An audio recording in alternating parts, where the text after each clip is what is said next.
The cafe was warm, golden lit, and crowded with people laughing over their lattes and clinking dessert forks against porcelain plates.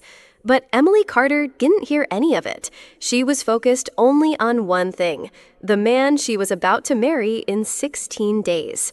Jason, her Jason. The man she had dreamed would be waiting with a kiss or maybe a surprise about the honeymoon. But when she saw his face, he didn't smile. His cappuccino sat untouched. His shoulders were stiff. And the second she stepped up to the table, he didn't even let her sit. "We need to talk." 4 words. Quiet, flat, rehearsed. Emily blinked. She felt her heart sink, but she still smiled. "Is this about the caterer? We can change it if it's too expensive." Jason didn't answer. Instead, he reached into his coat pocket, pulled out a small velvet box, and placed it on the table between them. Not to give it to her, but to take something back. "I can't marry you, Emily," he said. 7 words. But to Emily, they sounded like a bomb. She couldn't even breathe. "What?" Jason leaned back in his chair like the weight of pretending had finally lifted off his shoulders. "It's not you," he said. "It's just, we're heading in different directions." Then came the name. Megan Langley, the daughter of Gregory Langley, one of the richest venture capitalists in California. "We're aligned in ways I never noticed before," he added casually. Just like that, her world cracked. Emily didn't remember the drive home. She remembered the traffic lights, the rain starting to tap against the windshield, the blur of brake lights ahead, but none of it mattered.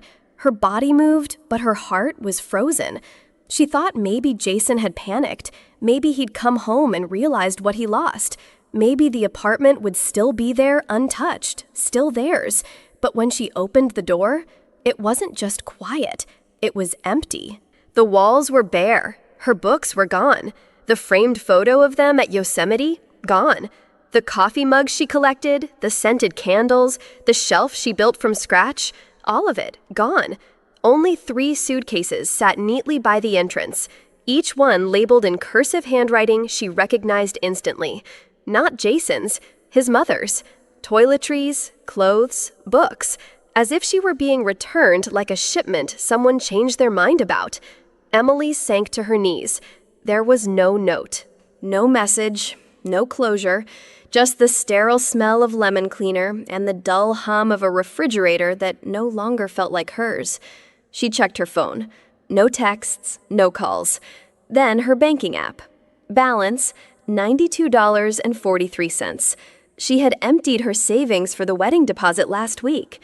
No home, no fiancé, no plan, no dignity, and worst of all, no voice, because everything had been taken from her before she even had a chance to speak. Emily stared at the ceiling. She was lying on the floor beside her suitcases, too numb to cry, too tired to move. Her phone sat cold in her palm. She had scrolled through her contacts twice already, but there was only one name that mattered now. Margaret Temple, her foster mother. She hadn't called her in over a year. Not because she didn't care, because deep down she was ashamed. Ashamed she hadn't made it, that all her promises about being fine now were just lies. Her thumb hovered over the call button. And then she pressed it. The line rang once, twice. Then a familiar, warm voice picked up. "Emily, honey, where have you been? I was just thinking about you. Remember those shoes we looked at online last week? I was going to send you the link again." Emily didn't say anything. She couldn't. She choked on a sob instead. That was all it took. "Sweetheart," Margaret said gently, "are you safe?" Emily nodded, even though no one could see. "Do you want to come home?" That word home broke her open. "Yes," she whispered. An hour later, she was wrapped in a patchwork quilt on Margaret's old plaid couch, peppermint tea cradled between her hands, while the woman who raised her smoothed her hair like she had when Emily was 13, shaking after another foster family threw her out. Margaret didn't ask for details. She just said softly, "You're not a burden. Not then, not now. Stay as long as you need. I've got space. And you've got nothing to prove." Emily exhaled for the first time in hours. That night, she didn't sleep. She lay awake staring at the ceiling, replaying Jason's voice, the velvet box, the words, "We need to talk." But something shifted inside her. Not hope, not yet, something sharper, determined. She wasn't done. The next morning, as she helped Margaret fold laundry, the older woman looked up and said, "Still have your nursing license, right?" Emily blinked. "Of course." "Good." Margaret smiled faintly. "Because someone just called asking about a live-in position. Pays more than triple what the hospital offers. And it's not just anyone." Emily paused. "Who?" Margaret handed her a business card. It was black, thick, and elegant. Only a name in silver script, Ryan Hale, and beneath it, an address in Cypress Hill. The road twisted like a ribbon of shadow through the mountains. As the car climbed higher, the world below disappeared behind layers of fog and towering redwoods. Emily sat in the back seat, her hands clutching the strap of her duffel bag, her eyes locked on the windshield. She didn't know what she was expecting, but it wasn't this. The estate emerged like something carved from myth, part mansion, part fortress, resting on the edge of a sheer cliff overlooking the Pacific. A wall of glass and steel. Cold, geometric, powerful. The cab driver whistled. "That's not a house. That's a Bond villain's lair." Emily didn't laugh. She was too busy wondering why someone would build something so magnificent, yet so utterly uninviting. The gates opened without a sound. The car rolled up a long stone driveway, flanked by trimmed hedges and flickering gas lamps, stopping in front of a tall steel door. Then it opened, and Emily froze. It was her again, Margaret, not in a sweater and faded jeans like before. Now she wore a navy blue suit, hair pulled back tight, a clipboard pressed to her chest. Her voice was calm, sharp, professional. "You're early." "I didn't want to be late," Emily replied, stepping out of the car. "Good," Margaret said. "Follow me." They didn't hug. They didn't talk about tea or quilts or old memories. This wasn't the woman who had comforted Emily on a broken couch. This was someone else. Someone who belonged to the house now. The inside was colder than Emily expected. High ceilings, stone floors, walls of smooth gray. No warmth, no soul, just the kind of silence that made your bones ache. The hallway was long, too long. Silence swallowed every step Emily took, the carpet beneath her feet muting the sound of her shoes. She held a folder in her hands, her resume, credentials, letters of recommendation, things that had meant something once. Now they just felt like armor, too thin for the man waiting behind the door. Margaret stood beside her clipboard pressed against her chest. No expression, no small talk. "You sure you want this?" she asked, still staring at the door. "I signed the contract," Emily replied. "That's not what I asked." Emily paused. Her pulse throbbed in her ears. Then she nodded. Margaret knocked twice, firm and sharp, then opened the door. The room wasn't a bedroom. It was a cathedral of glass and cold light. Floor-to-ceiling windows looked out over the redwoods. Everything gleamed stone, metal, sunlight. But in the center of it all, at the far end of the room, was him, in a sleek black wheelchair facing the window. He didn't turn when they entered, just sat there, tapping the armrest with slow, deliberate fingers. "Mr. Hale," Margaret said, "your new nurse has arrived, Emily Carter." A pause. Then, without looking, he spoke. "So they sent me another one." His voice was low, dry, like a match scraping against stone. Emily opened her mouth to greet him, but he turned in his chair finally, and the words caught in her throat. He was young, not what she expected. Mid-30s, tall even while seated, short dark hair, sharp jaw, eyes like cut glass, cold, calculating. And his smile wasn't a smile, it was a test. "Margaret," he said, still looking at Emily. "What's the bet this time? A week? 10 days?" Margaret didn't flinch. "I'm not wagering this time, sir." "Shame." He tilted his head. "You look like you might actually last longer than the last one. What was her name again?" He didn't wait for an answer, then looked straight at Emily and said, "Try not to bore me." Margaret didn't waste time. She led Emily to a narrow study on the second floor, walls lined with file cabinets and locked drawers. A single folder sat at the center of the desk. "This is your contract," she said, tapping it once. Emily opened it. The first page was bold, direct. Live-in nurse agreement. Patient, Ryan Hale. Then came the terms, and they weren't just strict, they were suffocating. 24/7 availability. Only 2 days off per month. No visitors allowed ever. No personal relationships with staff. Absolute discretion required. Room and board included. Meals prepared. But the real number was at the bottom. $12,000 a month base salary. Performance bonus negotiable. Emily blinked. That was more than 3 times what she made at the hospital. But as she turned the pages, she realized this wasn't a job. It was a sentence. "You're not just treating his injuries," Margaret said. "You're managing a man who doesn't believe he needs help. You'll be the wall he punches when he's angry, and the silence he uses to avoid facing himself." Emily looked up. "Why me?" "Because you're not afraid," Margaret answered simply. "And because you need this more than anyone else we've interviewed." Emily signed. Not because she was confident, but because there was nothing left to lose. That night, she lay awake in the small bedroom adjacent to Ryan's suite. Walls too quiet. Air too still. She couldn't help but wonder, what kind of man builds a cage this beautiful and lives inside it willingly? And then she found it. A file half buried under outdated prescriptions in the bathroom cabinet, not meant for her eyes. But it was there. Photos, reports, a ski accident in the Alps, multiple surgeries, and scribbled in the margin of one intake form, refuses contact with next of kin. Beside it, a note.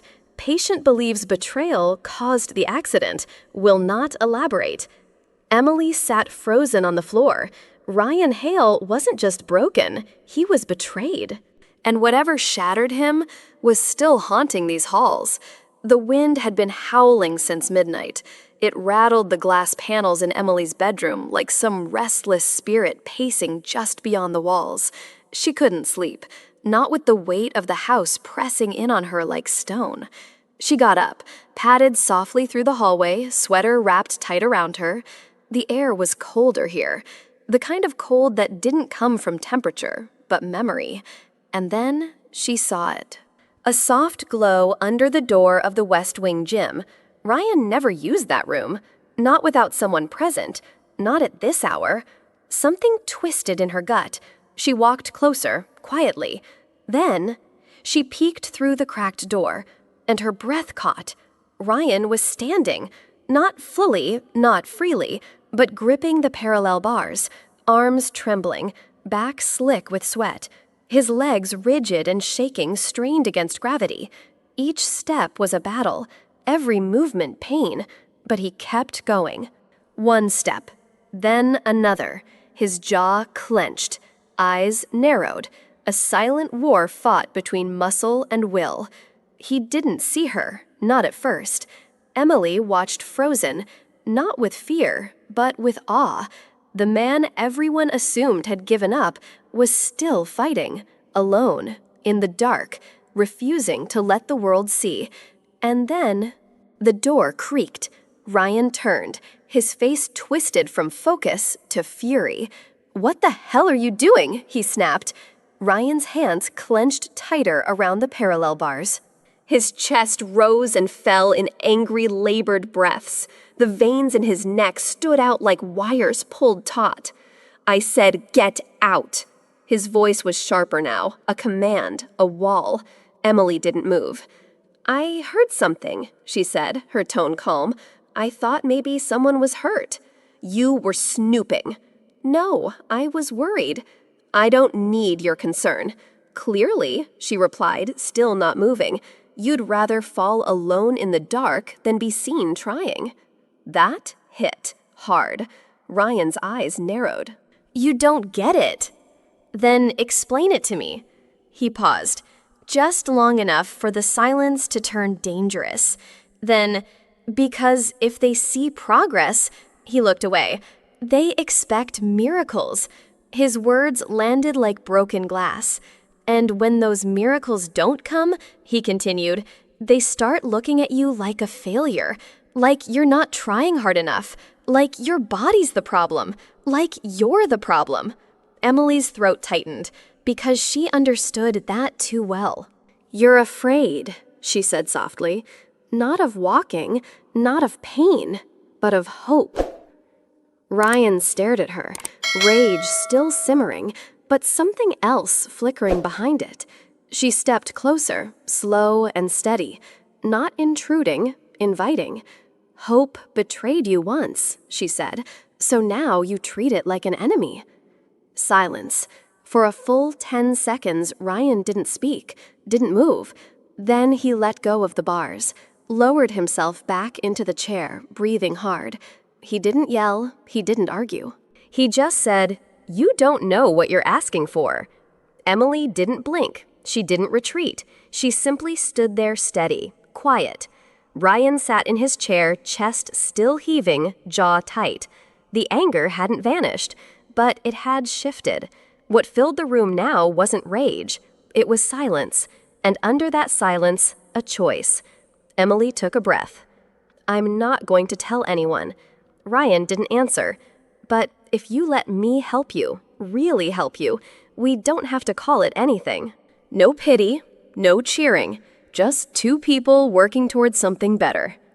He stared at her hard, like he wanted to find a flaw in her offer, like he'd seen too many lies dressed up as kindness. "You want to be useful?" he asked coldly. Emily didn't flinch. "No, I want you to get what you've been fighting for." He looked away, jaw flexing, then muttered, "Fine." Just like that. No handshake, no contract, no smile. Only a shared secret sealed in the dark. "You don't tell anyone," he said. "Not Margaret, not staff, no one. I understand. You follow my lead. I say stop, we stop. I say go, you help. That's it." Emily nodded. Agreed. Ryan didn't say another word. He just wheeled himself to the far wall, picked up a towel, and wiped his face. The moment was over, but something had shifted in the foundation, something real. That night, as Emily lay in her bed, her heart oddly steady, she didn't realize that trust wasn't the only thing taking root. Because while Ryan had been learning to stand, someone else had been watching, and Emily, she was now in the center of something far more dangerous than a broken body. She was in the way of a plan. It started with a voice, deep, smooth, too confident. Emily was reorganizing the medication cabinet in her room when she heard it echoing faintly down the hall. She paused, listened. Definitely not Ryan, not a staff member either. Curious, she stepped quietly into the hallway and followed the voice. It was coming from the west sitting room, a part of the house rarely used.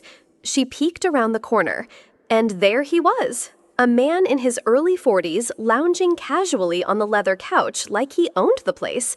Expensive watch, whiskey glass in hand, his presence filled the room like cologne, heavy and intentional. Across from him sat Ryan. Expression guarded, jaw tight. "Ryan," the man said with a grin, "you look like hell. Though I suppose that's expected when you're not letting anyone else run things." Ryan didn't smile. "Good to see you too, Eric." Eric Thorne, business partner, longtime friend, co-founder of Hale Nexus Technologies. And from the way he sat, legs spread, voice loud, laughter easy, he was used to being in charge. Emily slipped into the room with a tea tray, pretending to be invisible. Eric turned to her immediately. "This the new one, Emily Carter?" She nodded politely. Would you like anything else, sir? She's polite. Eric chuckled. Better than the last three. They were either too cold or too eager. She's not here for your entertainment, Ryan said flatly. She's my nurse. Eric smirked. Touchy. Then his voice dropped, just a little. But we should talk about the control package. Laura says Langley Capital is ready to move forward. We just need your signature. Emily froze. Langley Capital. Her skin went cold. I've already prepped the documents, Eric continued. The shell company's ready. Once it's signed, we can push through without board delays. Laura's father has the connections to make it smooth. Ryan didn't answer. He stared out the window, knuckles white on the armrest. Eric leaned back, sipping his drink. I'll give you until the weekend, but if we stall too long, the opportunity's gone. Emily excused herself before either of them noticed the shift in her face. Langley. Laura. Ryan's signature. Shell company. Her stomach turned. It wasn't just business. It was a takeover. And suddenly, the reason she was there started to feel less like a coincidence. Emily's hands trembled as she closed the door behind her. She stood in the hallway outside the sitting room, the echo of Eric's voice still ringing in her ears. Laura says Langley Capital is ready. We just need your signature. And then Jason. She had heard his name, casually, as if it were just another pawn on a board. Jason Miller. The man who shattered her life only weeks ago. The man who left her for Megan Langley. Her mind spun, connecting pieces she didn't know were even part of the same puzzle. Megan Langley, daughter of Gregory Langley, CO of Langley Capital. Laura Langley, likely Megan's sister or cousin. Langley Capital. The same company trying to quietly steal Ryan's empire. And Jason was the bridge. The charming fiancé who'd dropped Emily in a cafe only to end up in the arms of someone born into power. Was he just a man chasing status, or was he part of something bigger? Emily backed into her room, heart racing. She looked around, suddenly aware that the walls may not be as silent as they seemed. A cold realization washed over her. What if she hadn't been hired by accident? What if she had been placed? No one would suspect her. Just a nurse. Just the ex-girlfriend of someone nobody cared about anymore. Just a girl who knew too little. But now, she knew too much. Emily didn't sleep that night. She paced her room like it was a cage, thoughts crashing over her like waves. The conversation, the names, the connections. Jason, Megan, Laura, Langley, Capital, and Ryan sitting in that room too calm, too silent. By morning, she couldn't take it anymore. She found him in the library, alone, reviewing files on his tablet. Ryan, she said, her voice firmer than she expected, we need to talk. He looked up slowly. I overheard your conversation yesterday with Eric. His expression didn't change, just froze. Emily continued. I heard him mention Langley Capital, Laura, and Jason Miller. That got his attention. His eyes narrowed. Jason? She nodded. He's my ex. He left me for Megan Langley 2 weeks before our wedding. For a moment, neither of them spoke. Then Ryan leaned back in his chair. Jason Miller, he repeated. I've seen his name, connected to Eric. Small contracts, press events, always background, never too close. Emily's breath caught. I think, she said slowly, this wasn't random. I think I wasn't just hired. I think I was placed. Someone knew I wouldn't be noticed, knew I'd have no reason to question anything. Ryan's eyes studied her now, hard, sharp. And then his voice dropped to a whisper. They picked you because no one would believe you. Silence settled over the room like ash.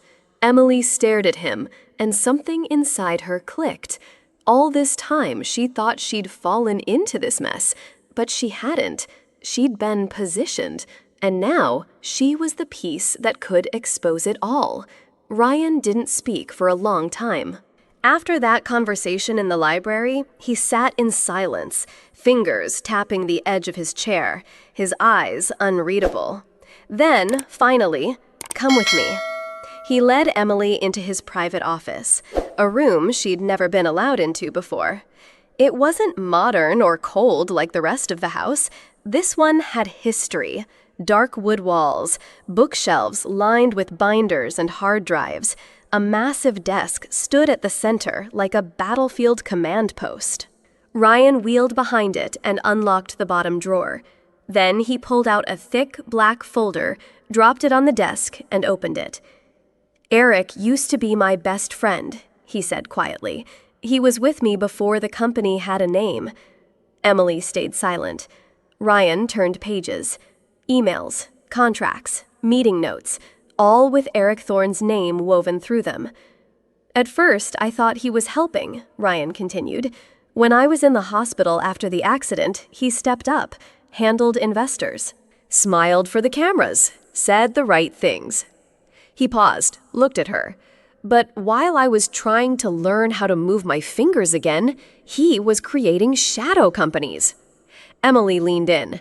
"There were signatures, Ryan's, on documents he didn't remember signing, backdated, misused, bank transfers, shell corporations, several tied directly to Langley Capital."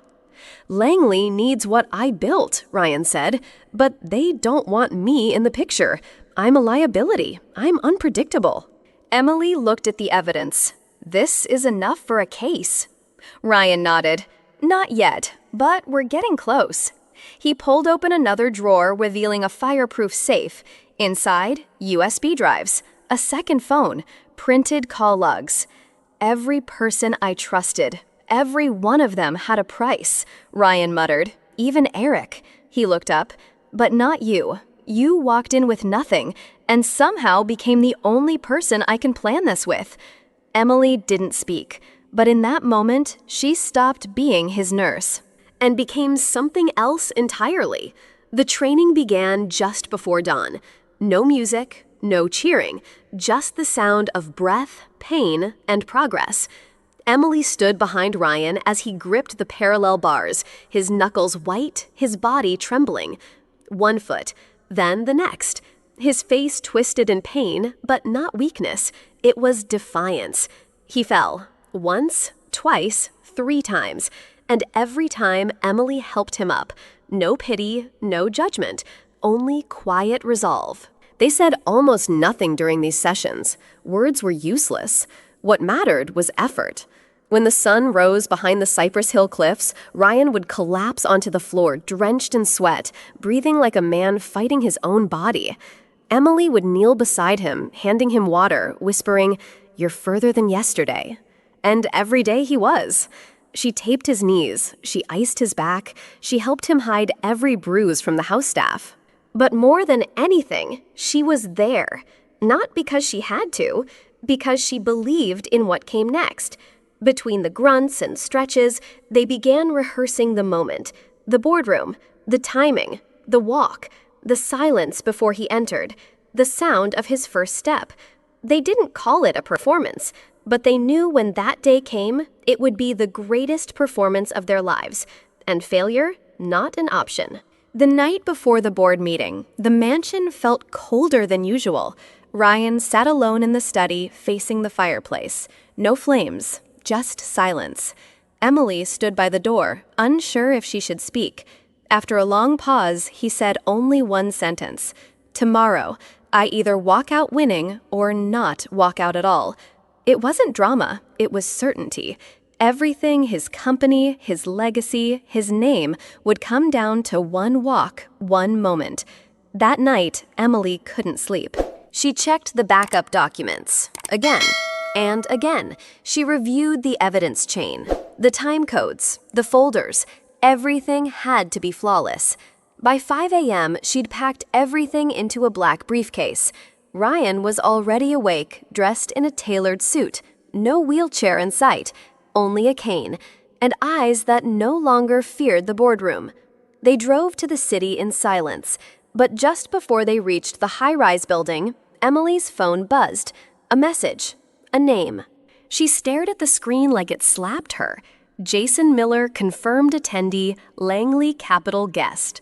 Her fingers trembled slightly. Of course he would be there. With Megan. With her father. Sitting at the same table Ryan would rise to challenge. She looked over at Ryan, who stared out the window unaware. Emily's chest tightened. Because tomorrow wasn't just his reckoning, it was hers too.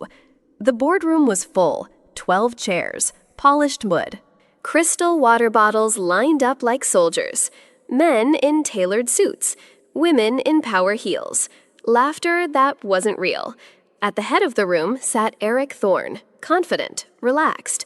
To his left, Megan Langley's father. To his right, Jason Miller and Laura Langley, dressed like power and privilege. The meeting began like any other. Projections, charts, words like scalability and international acquisition. Then, the doors opened. No one looked up at first. Just a figure entering from the far end.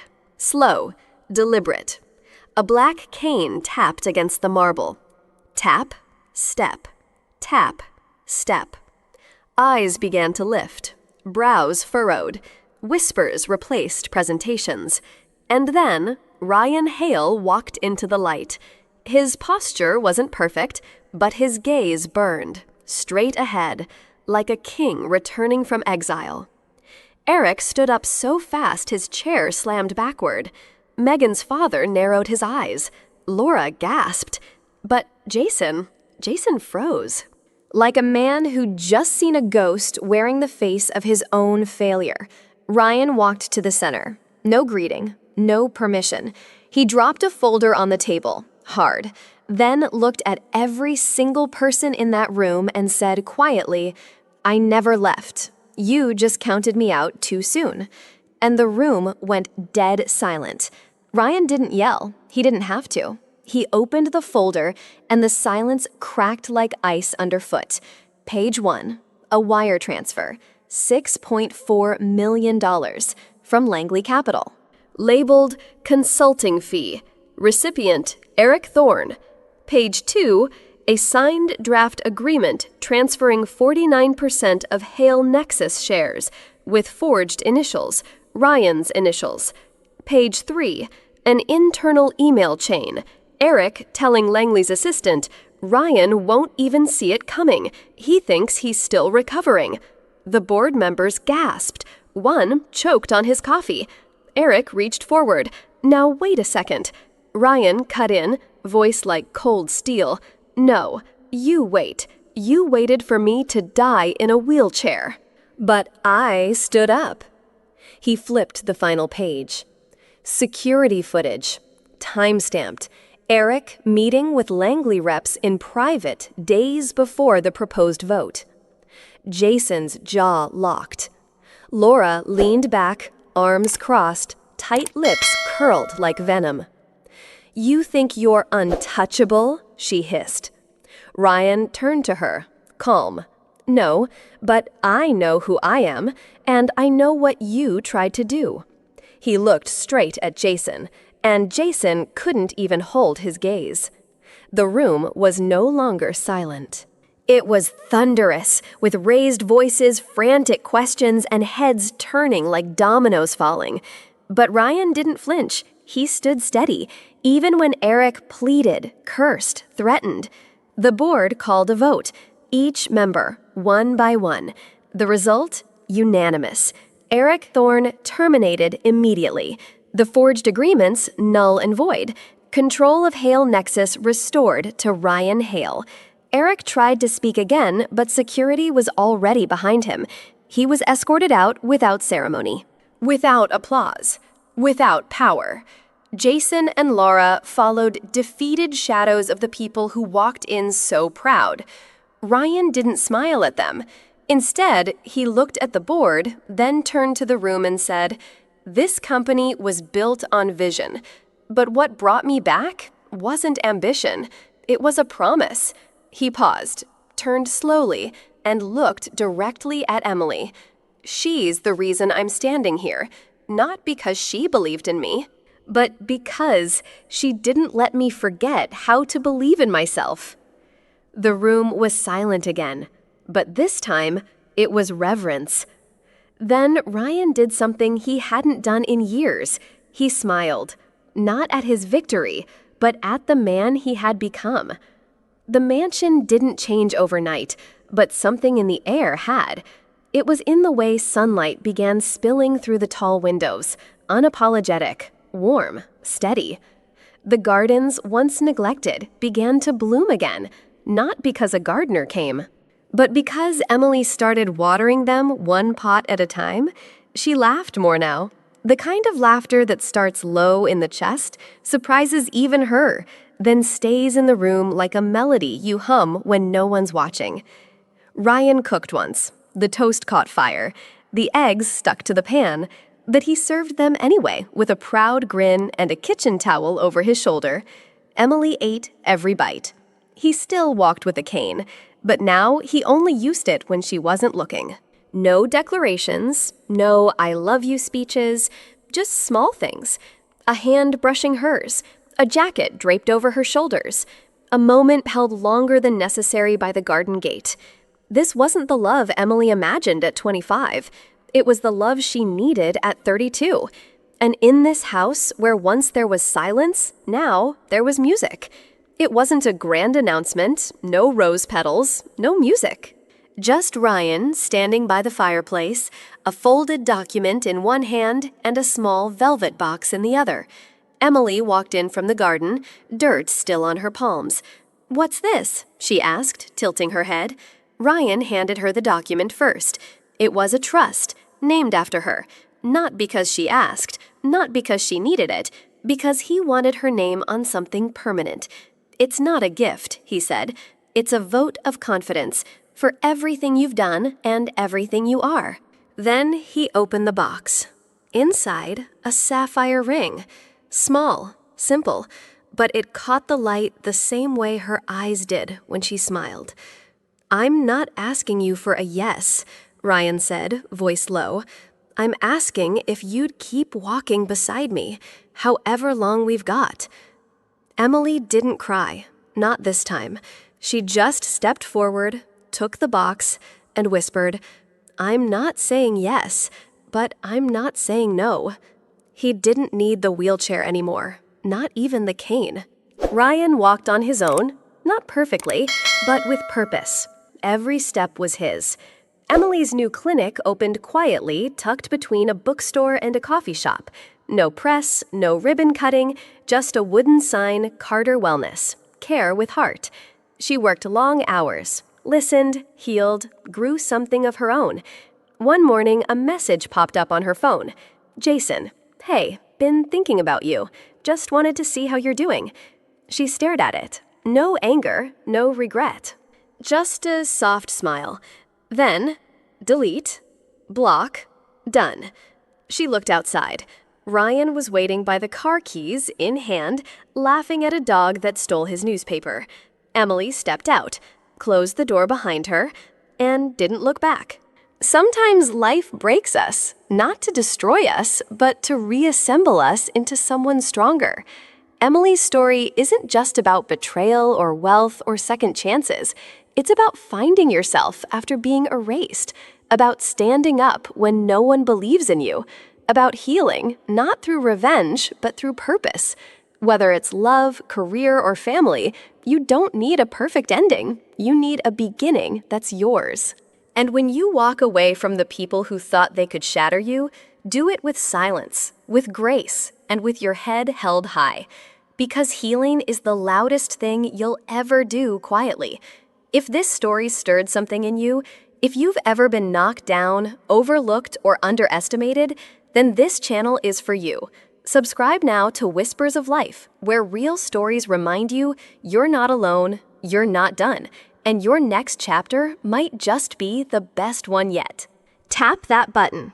Let's grow, heal, and rise together.